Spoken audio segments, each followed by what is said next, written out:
Everything you believe about success is a lie. I know because I built an empire and lost everything that matters. My wife died alone. My son won't speak to me. Success? I was the biggest failure who ever lived. But at 68, I learned something. Your last chapter can still be your best chapter. My name is Earl Mitchell. I built an empire and destroyed a family. This is my confession. If you're chasing success right now, stop. Listen to me. I made this mistake so you don't have to. I started with nothing, a hammer and a dream. 1975, Chicago's South Side. By 40, I had 200 men working for me. Mitchell Construction. We built hospitals, schools. Then I met Dorothy, church picnic, 78, yellow dress. I told her I'd marry her someday. She laughed. Boy, you don't even know my name. 8 months later, she was my wife. Then Marcus came, our son, 81. I held that baby and made him a promise. Son, I'll give you everything I never had. I meant it. God knows I meant it. Here's what nobody tells you. Providing isn't about money. It's about presence. I learned too late. 6 in the morning until 10 at night. 7 days a week. Building an empire. While my real empire, my family, crumbled behind me. And I never even noticed. This is where it all went wrong. This is where I became the villain of my own story. I missed Marcus's first steps. I was at a job site. Dorothy called me crying. His first word was, "Dada." I heard it on a voicemail. 2 days later, on a construction site, Dorothy would call, "Earl, he's asking for you." I'd say I was building our future. If you're saying this to yourself right now, please hear me. They won't understand. They'll just miss you. By 12, Marcus stopped asking for me. I'd come home late, peek into his room. He'd pretend to be asleep. I told myself he was just tired. I was lying to myself. The truth. My son had given up on me, and I was too blind to see it. Dorothy tried to warn me. For years, she begged me to slow down. Earl, these buildings aren't going anywhere. But your son is growing up without a father. I'd kiss her forehead. Just a few more years, baby. A few years became a few decades. Marcus's high school graduation. Morrison Tower contract. I chose the tower. Listen to me, money can't replace memories. He never cashed that check. He wanted me there, not my money. He became a lawyer, successful. Did it all without me. We'd meet at holidays, shake hands like strangers. My own son, a stranger in a suit. Dorothy would cry after he left.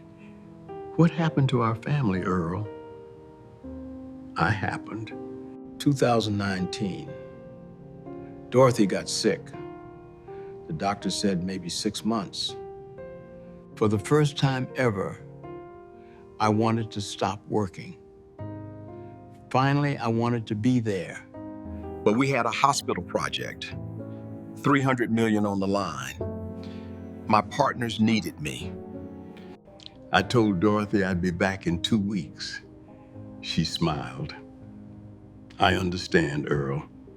She always understood. Every excuse I made, that was my biggest failure. She deserved someone who showed up. Dorothy passed away on a Tuesday morning, alone in that hospital bed. Alone. I was 3,000 miles away, looking at blueprints, while my sunshine faded away. Marcus called. His voice could freeze fire. She's gone, Earl. And you weren't here. Marcus called. His voice could freeze fire. She's gone, Earl. And you weren't here. I flew back. Black suit, white flowers. Stood there like a stranger at my own wife's funeral. After the burial, Marcus looked at me. 40 years of pain in his eyes. She waited for you, Earl. 40 years. Every night. Those words broke something inside me forever. He walked away. My son walked away from me. Just like I walked away from him for 40 years. That was 5 years ago. We haven't spoken since. Not one word. Not one call. The company fell apart 2 years later. Economic downturn. Lost it all. The buildings, the contracts, the money, everything I chose over my family. Gone. Now I live in a small apartment on the south side, watching the skyline every night. Those are my buildings out there. Mitchell Construction. My legacy of concrete and steel. Here's the truth. Buildings don't love you back. Only people do. And I pushed all my people away. I gave everything to those towers.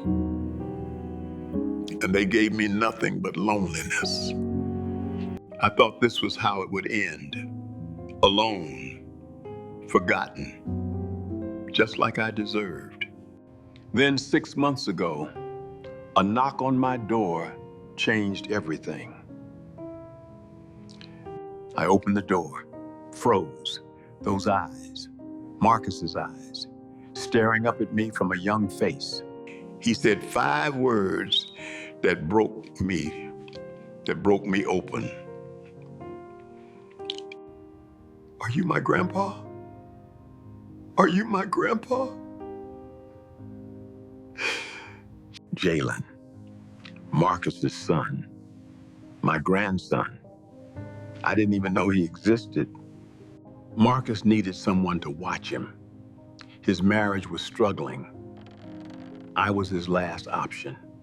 I looked at that boy, saw Marcus at the same age, same curious eyes, same stubborn chin.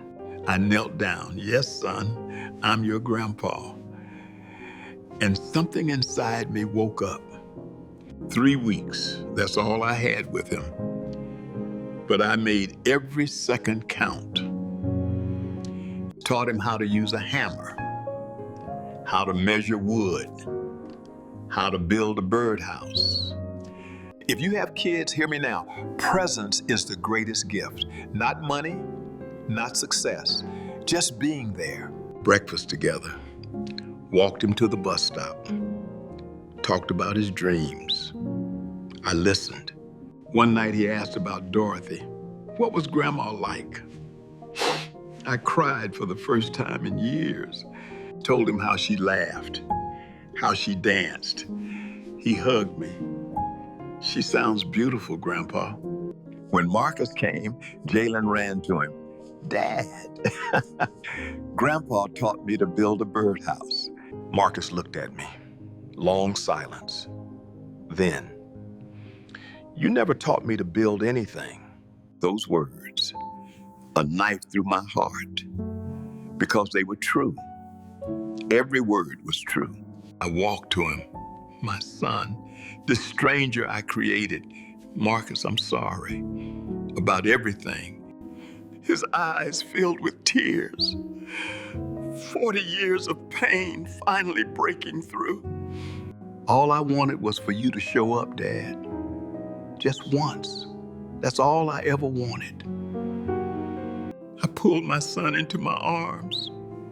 First time since he was a little boy. We both cried. We're still rebuilding. 40 years doesn't disappear overnight.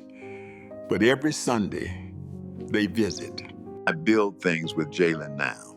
Real things, memories, connection, the things that matter. Don't build towers while your home crumbles. I wasted decades. You still have time. Use it. But it's never too late to show up.